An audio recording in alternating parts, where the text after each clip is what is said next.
اعوذ باللہ من الشیطان الرجیم بسم اللہ الرحمن الرحیم وما كان الناس الا امة واحدة فاختلفوا ولولا كلمة سبقت من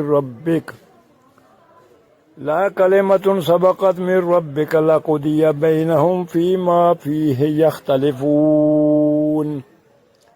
اور شروع میں تمام انسان کسی اور دین کے نہیں، صرف ایک ہی دین کے قائل تھے، پھر بعد میں وہ آپس میں اختلاف کر کے الگ الگ ہوئے، اور اگر تمہارے پروردگار کی طرف سے ایک بات پہلے سے طے نہ ہو چکی ہوتی تو جس معاملے میں یہ لوگ اختلاف کر رہے ہیں اس کا فیصلہ دنیا ہی میں کر دیا جاتا۔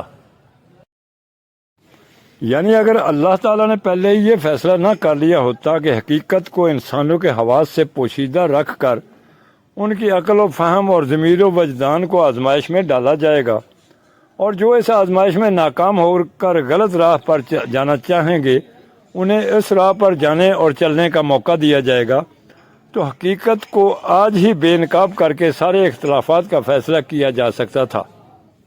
یہاں یہ بات ایک بڑی غلط فہمی کو رفع کرنے کے لیے بیان کی گئی ہے۔ عام طور پر آج بھی لوگ اس الجھن میں ہیں، اور نزول قرآن کے وقت بھی تھے، کہ دنیا میں بہت سے مذہب پائے جاتے ہیں اور ہر مذہب والا اپنے ہی مذہب کو حق سمجھتا ہے۔ ایسی حالت میں آخر اس فیصلے کی صورت کیا ہے کہ کون حق پر ہے کون نہیں؟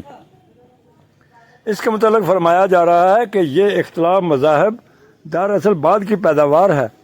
ابتدا میں تمام نوع انسانی کا مذہب ایک تھا اور وہی مذہب حق تھا۔ پھر اس حق میں اختلاف کر کے لوگ مختلف عقیدے اور مذہب بناتے چلے گئے۔